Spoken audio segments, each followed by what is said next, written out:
Who pays buyer agent fees? Is it time to end buyer agent commissions? What is Moehrl versus NAR anyway? Y'all, I have gone back and forth on whether to venture into these controversial and highly debated waters, but I've decided to take the plunge. With the current court case, Moehrl versus NAR, this is a huge topic in the real estate industry and one that is important to explore. Hi, I'm Lydia Rowe, a realtor here in Tipp City, Ohio, and on this channel, we talk about all things living in the Miami Valley of Ohio. Today, I'm tackling a huge subject of national debate that's currently in litigation, and whether you're an agent, a broker, a home seller, a home buyer, the outcome of this case could potentially greatly affect you personally and the real estate industry as a whole in the US. Now, here is my disclaimer. This is a multifaceted issue in an industry that has been going for decades, and I'm really just processing some thoughts out loud based on the current info I do have. I don't like the way the information on this case is being presented. I actually do believe there is a change needed, and I'm going to talk about things that I've seen that are not good and ways we can innovate throughout this video. So even though I am a real estate agent, I am not one of the ones trying to defend the entire industry as a whole, nor am I afraid of the change that this could bring. So what is this case? Who's suing who, and why should we care? Well, Christopher Moehrl and a host of other home sellers have joined together in a class action lawsuit against NAR, the National Association of Realtors, and 4 of the largest national real estate brokerage franchises, claiming that they are, quote, conspiring to require home sellers to pay the broker representing the buyer of their homes and to pay at an inflated amount in violation of federal antitrust law. Now, anyone who is looking for information about this case has probably come across the video put out by Houseo entitled "The Bombshell Lawsuit That Could End Buyer Agent Commission." Public opinion is being formed around this issue based on videos like these that try to come off as unbiased, like an unbiased story, just relating the facts. But in reality, it is quite obviously trying to influence opinions to favor the sellers, or the plaintiffs in this case. I can't think of any reason why Houseo would side with the plaintiffs. Wait a minute. Yes, I can. Houseo makes its money by getting sellers looking into for sale by owner, FSBO, to sign up for one of their discounted listing plans. They see an opportunity to throw a major wrench in their biggest competition, and they're taking it? What? How weird. On an article on their website, the opening line reads, "Who needs a realtor?" Well, nobody. They don't do much, and they're expensive. So I think we can all see that this video comes to you from a certain opinion, yeah? Not exactly neutral. Now, I can hear your wheels turning already. But Lydia, why should I listen to you either? You've already told me you're a realtor. How do I know this video isn't biased? Well, you don't. I'm clearly partial. I am a realtor, and I'm a member of the organization getting sued, and I know that this could potentially have far-reaching effect on my business and industry. But also, whether you believe me or not, I'm not opposed to change, reform, and innovation. I've only been in this industry for less than 2 years. I've noticed a lot of outdated policies, systems, and methods. I'm actually looking for innovation, and I can feel the need in the industry to adapt and change, but I do not believe this is it. This feels like a money-grabbing ploy, taking advantage of high emotion and misconceptions. I'll be the first to admit there's corruption in the real estate industry. I've seen it firsthand. But from what I've seen so far, associations such as NAR is one of the only things holding the industry accountable and keeping agents from taking advantage of clients and keeping sellers from deceiving buyers, etc., etc. You're always going to have the potential for corruption when you're talking about big money transactions. And that's what real estate sales is. NAR's regulations regarding MLS listings and contracts and requiring upfront openness about agent commission is part of what is keeping corruption at bay. Their code of ethics holds agents to standards that weren't there before. NAR expects their members to protect and promote the interest of their client above their own interest, but also to treat all parties honestly. Do all realtors adhere to this? No, they don't. At least there's an effort being made to hold these standards. Now, here's where I don't have all the facts. I believe that NAR is a nonprofit and that most trade associations function as nonprofits. I do not know how other trade associations function in regards to whether membership in the trade association is optional or not. Like, if I want to be a lawyer or a doctor, am I required to be a member of a bar and adhere to written guidelines and code of ethics? What about electricians, plumbers? Part of the argument against NAR stem from the fact that although membership in NAR is not a requirement to become a real estate agent in theory, in practice, it would be pretty much impossible to be able to be an agent without being a member. Here's a little fun fact for those of you outside the industry. There is a difference between realtors and real estate agents. The difference is NAR membership. The term realtor is a trademark term referring to members of NAR. You have to be a real estate agent to be a realtor, but you don't have to be a realtor to be a real estate agent. And also a side note, there is no such thing as a realtor.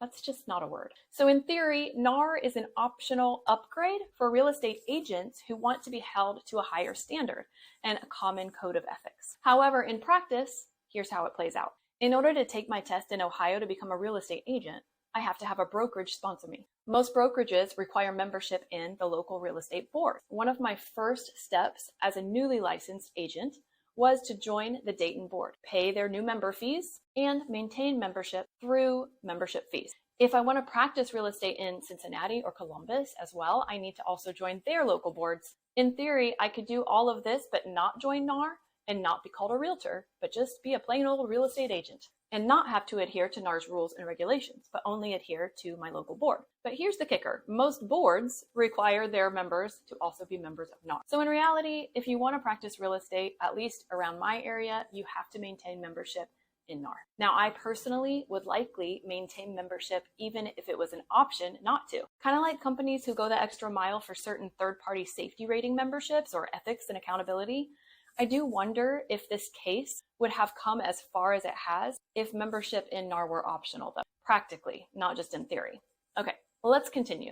Let's get back to discussing this court case. Remember, the plaintiffs are claiming that NAR and 4 of the biggest real estate brokerage franchises are conspiring to require home sellers to pay the broker representing the buyer of their homes and to pay at an inflated amount. There could very well be some merit in the original cases and some bad calls and lack of education. I see it all the time in the industry. I've tried to get my head around the issues, and the bottom line is this. I believe this case is being used by big corporations such as Houseo and other discount MLS listing service apps and websites to try to collapse the industry as we know it, not for the benefit of the actual people buying and selling houses, but to the benefit of their own bottom line, and that of realtor investors and investors in these companies, and at the great expense to industry professionals and clients alike. I'm a little riled up if you can't tell. I'm just not into manipulation and deceit, and that's what I'm sensing here. I'm going to talk a little bit more about this later, drawing attention to the CEO of Houseo and the original plaintiffs versus your run-of-the-mill buyer and agent as far as demographics. But before that, let's talk about what's going on, how the industry is run now in regards to buyer-agent compensation, and let's poke some holes in the argument that changing that will be more fair and make the industry better. I like poking holes.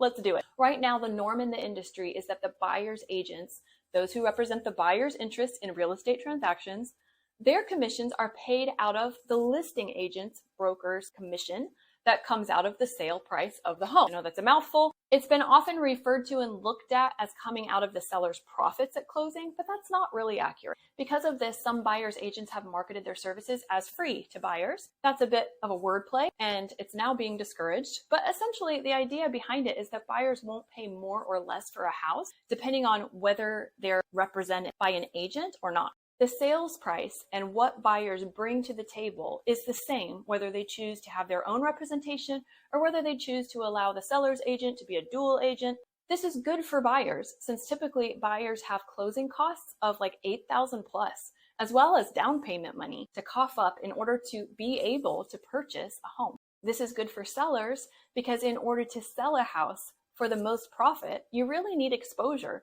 And since over 80% of buyers are now working with a buyer's agent, it makes sense that a large part of that marketing expense for your house is marketing and attracting buyer's agents and their buyers. Listing agents know this. That's why they're willing to use a portion of their commission as an offering to attract buyer's agents. Sellers typically walk away with a nice check at closing, and the agent they sign with to list their home should run what we call in the biz net sheets to give them a good idea of the net profit that they can expect to walk away with depending on the sales price. There really should be no surprises. But there's a lot of confusion around this apparently, and the current court case is further making it even more confusing. Basically what happened is this: a seller, Moehrl, got upset that he didn't profit as much as he thought he would, or he thought that he could have, even though he signed the listing agreement that specified how much agent commission would be paid. From a seller's perspective, they're looking at their bottom line net profit. They usually don't care how much of that commission goes to the agent who is listing the home and representing them, and how much is going to the agent that brings the buyer. Sellers have the opportunity to negotiate with the agent of their choice to list their home, and that agent and their brokerage know how much of that negotiated commission they need to share or offer to buyer's agents in order to properly motivate them to bring their buying clients. The seller is paying their listing agent's broker, and that broker uses that fee to sell the home, right? Part of the expense of selling a home is paying the agents who bring their buyers. This used to be called a finder's fee. So this particular seller and others like him, even though he knew how much commission he'd be paying when he signed the listing agreement, and he could have negotiated that number at that time, apparently did not know that some of that commission was going to be paid to the buyer's agent, and when he realized this, he got upset. Or maybe he did know, but he didn't like it, so decided to sue later. See, buyer's agents actually fully represent the buyer and negotiate on their behalf. So in this seller's perception, the buyer's agent was working against him, the seller, since they negotiated the price down for their buyer. But this whole lawsuit is a little whack to me because the seller is making it seem like they had no negotiating power or choice in any of this. Sorry. But he did have the power to negotiate the commission when he signed the listing agreement. And he again had the power to negotiate the sales price when an offer was made. He didn't have to hire an agent at 6%, and he didn't have to accept an offer $10,000 less than asking. No one forced him into either of those things. He could have negotiated a lower commission on the listing, and he could have held out for a higher sales price. Now, I haven't talked to this particular seller, and I don't know the real estate agents involved. I suppose there's a chance that the particular listing agent didn't explain that the 6% they agreed to is shared with the buyer's agent, and that should have been explained. But that doesn't make the normal practice of negotiating buyer's agent commission within the listing agreement a big conspiracy or antitrust violation. So the very premise of the lawsuit, that sellers are required to pay the buyer's agent and pay inflated rates, is ridiculous. You only pay agents if you hire them, and you only pay agents you hire what you have agreed to pay them in the contract you sign. Sellers have more resources than ever at their fingertips to sell their homes themselves. Agreements of cooperation and ethical standards and transparency in a trade or an industry is not a conspiracy. So let's shift gears a little bit and talk about the industry as a whole and why some of these standards and guidelines are in place in the first place. Besides lessening the sometimes seemingly insurmountable hurdle of upfront costs to buyers, why else does the current model usually include sharing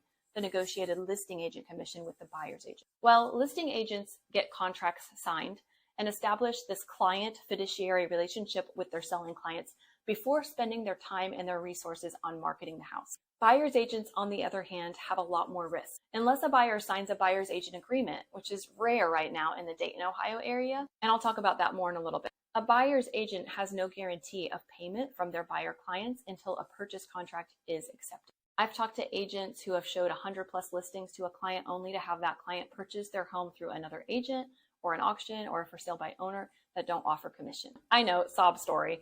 There is something called implied agency. However, enforcing it in a situation like this is tricky. And let's just say that not every agent treats their fellow agents with the same respect and courtesy that they'd like to be treated with. All of that to say, when you are a commission-based independent contractor of any trade, it's important that certain industry standards are set and that rules are followed, or the business would crumble. Now some, perhaps the sellers and prosecutors in this lawsuit, would say that it needs to crumble, that it should crumble, that it's an unfair system that takes advantage of homeowners and could easily be replaced by computers. And to those folks, I'd say, go for it. Sellers and buyers alike have the choice of representing themselves in a real estate transaction. You can write up a handwritten contract or grab one off the internet. Will most sellers accept that? No, and with good reason. Sellers can go for sale by owner. They have options of getting much more exposure on the internet than they ever could get before. They can list with a discount brokerage for less commission too. But when it comes down to it, finding and winning a contract is not always so easy, and finding a good buyer is not always so easy either. Real estate agents are trained and experienced to help guide both buyers and sellers through the process. They take a lot of risks themselves, working for free until closing, They advocate for their clients, and they act as a fiduciary, keeping confidence, overseeing the paperwork and the documents, negotiating, giving advice, problem solving, and ultimately trying to create win-win solutions. Sellers and buyers alike benefit from being represented by an expert in the industry, and that comes at a cost. Yes, we do like getting paid. Industry standards help make it worth agents' time. If commissions went down to 1%, for instance, for a buyer's agent, buyers would often be left to fend for themselves. Or they'd just opt to contact the listing agent and have a dual representation like what it used to be the standard. Have we forgotten the past? There's a reason the industry changed and adopted these practices. And it's not just because of greedy realtors. Right now, if I have a buyer client, I'm looking at the market multiple times a day. I'm carving out time for research, and I'm available on a dime to be able to write a quick offer and ensure that my client wins the listing that they want, or at least has a fighting chance. I can do that because when I finally find the house they want and get them to the closing table, I know that the payoff is high enough to be worth my time. It's easy to see why that's a benefit to the buyer, but that's kind of the point of this lawsuit, right? If it's a benefit to the buyer, why does it come out of the seller's profit? Well, that's really a poor way to look at it, if you ask me. Where does the seller's profit come from in the first place? The buyer. The buyer is the one paying for the house. They are bringing their own cash or securing financing to pay the purchase price, and therefore paying for both their agent's commission and the seller agent's commission. You really could turn this the other way if you wanted. Commissions are currently built into purchase price. This is one thing that sellers of for sale by owners forget. They try to list their homes at the same price as it would sell with an agent, and statistically, that doesn't work. Buyers know that they aren't paying an agent, so they want to get in on the savings too, and why shouldn't they? It's a mistake to look at a sales price and the commissions that come out and think that if you didn't have an agent or the buyer didn't have an agent, you would have saved money. Collateral analytics found that for sale by owner homes sold for an average of 5.5% less than homes listed by agents. These are sold numbers. When looking at median prices, there's an even wider gap, with the median for sale by owner sale price being around $217,000 and the median agent listed home selling for $295,000 for a 26% difference.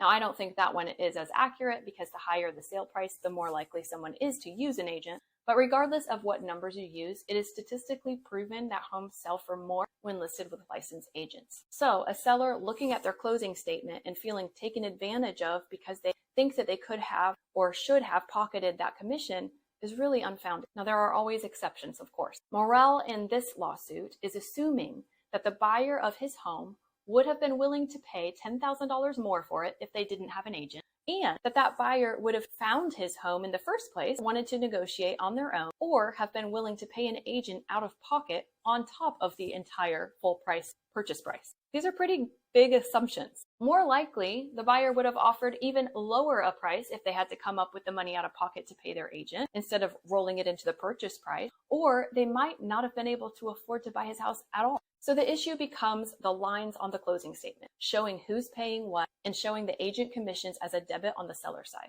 It's really semantics. Right now, a buyer is pre-approved and knows how much they can afford depending on the sales price of the home.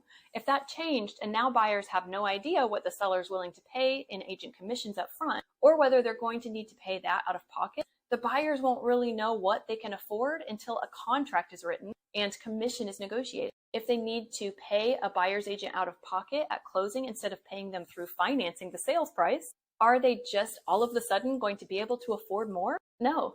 They would need to offer less on the purchase price. They still have the same budget to work with. And if there isn't some sort of norm or standard and it's negotiated at the point of purchase contract every time, that's going to be a lot of showings and searchings on properties that buyers might not even be able to afford. That doesn't benefit anyone, including sellers. I can tell you right now, if it's not negotiated as part of the listing contract, then it becomes a big negotiating piece of the purchase contract itself. And although at first glance, that seems like the worst deal for buyers, it's also going to greatly affect sellers' ability to attract buyers' agents and their buyer clients to the listings. And if you're thinking, well, why do we need buyers' agents at all? Why not just hire yourself an agent as a seller and let that agent negotiate with the buyer? Well, you're describing what we had already before 1970, and it wasn't good.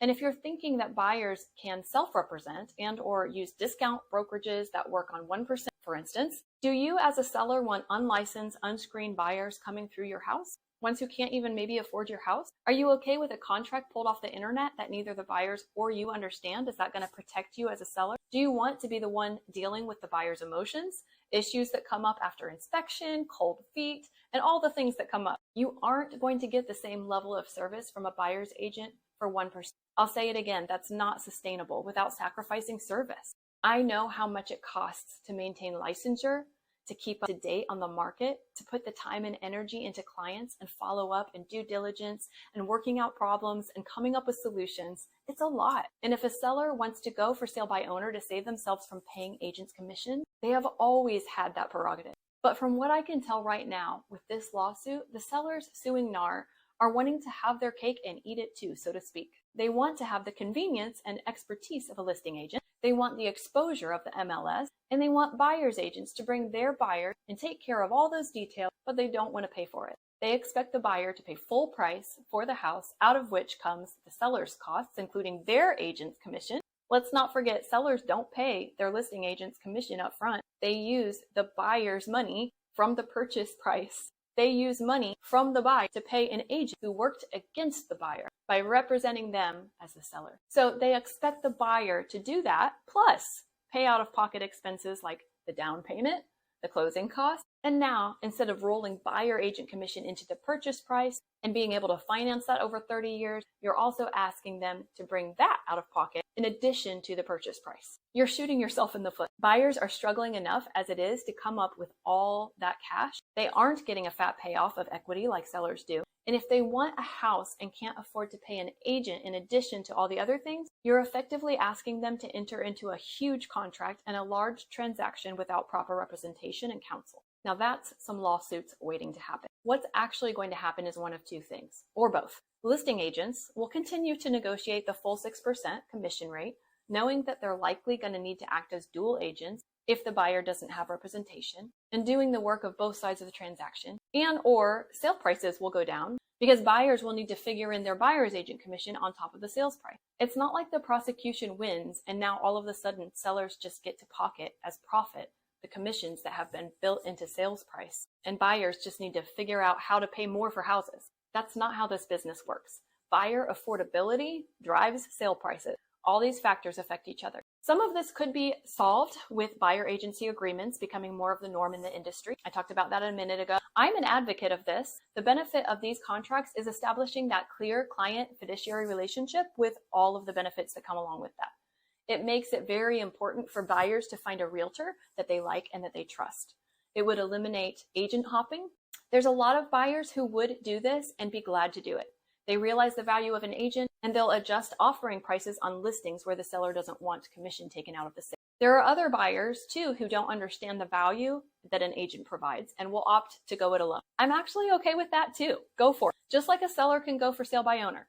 If you're a buyer and you feel competent enough to find a house, negotiate, write offers, then by all means do it, or pay a flat fee or a discount service to handle the parts that you don't want to. But here's the kicker. There are many who just plain can't afford the out-of-pocket expense, and so this impacts certain demographics negatively more than others. Are we okay with that? Are we okay with buyers who've scrapped and saved and finally have enough for closing costs and a down payment to now be forced to enter into contracts unrepresented? When commissions are built into the sales price, as they are now, it encourages buyers to seek their own representation, someone who's going to look out for them exclusively. Why would you not want to be represented if the sales price is the same either way? That was why the industry changed to this standard in the first place. Take that away and we're back where we were before, with sellers and listing agents taking advantage of buyers and buyers getting into bad deals. So one question I have in all of this is, who is really behind this and who does this really affect the most? This case and how it came to be a class action raises suspicion when you look at all the original plaintiffs.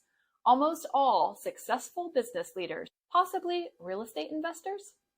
I don't know. But if I were working the defense, I'd be looking into those Cornell ties.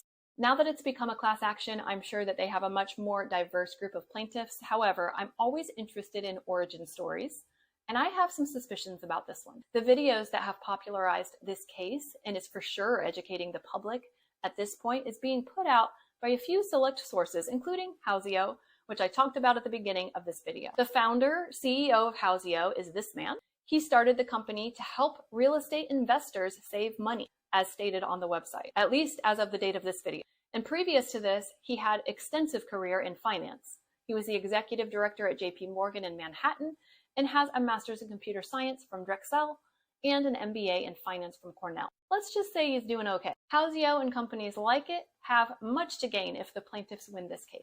Contrast that with the industry that is under fire. Are there some realtors that make a ton of money? Oh yeah, for sure. But there are also plenty of single moms trying to make it and many who lack the financial ability to attend college. Realty is one of the few lucrative occupations that does not require a college degree. According to NAR, the median gross income of the real estate agent in 2021 was $54,330.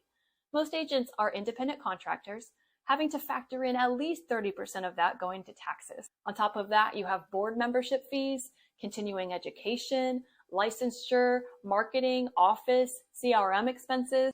It's not a cheap business to run. So we're talking about an industry that includes not just the 1% elite, but everyday people trying to make a living. The majority of realtors are not rolling in it. And although there are definite sharks in it for the money, most of the realtors in my sphere sincerely want to help people with one of the biggest transactions of their life. There's a lot at stake. Many people wanting to buy or sell their homes feel completely overwhelmed and can be easily taken advantage of. Real estate agents who don't adhere to the code of ethics are perpetuators of this when there's hidden fees, or you fail to explain what's negotiable, or they flat out lie or leave out info. There is corruption in our industry, and we need to do a better job at educating our clients. That's one of the reasons that having oversight and accountability across the industry is important. NAR is not perfect, and it might need some reform.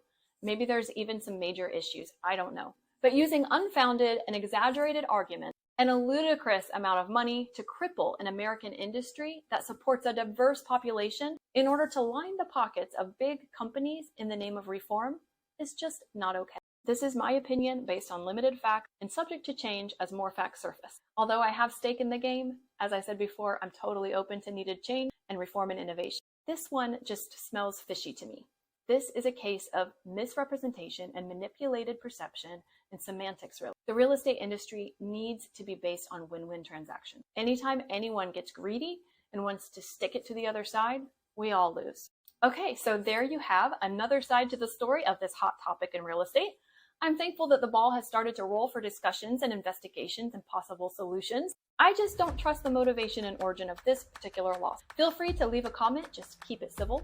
We're allowed to have differing opinions, right? And if more information surfaces or my opinion changes as I become more informed, I'll let y'all know. Until then, if you want to learn more about real estate here in the Miami Valley of Ohio, watch these next, or visit my website at www.listwithlydia.com for a free PDF buyer and seller guides. See you next time.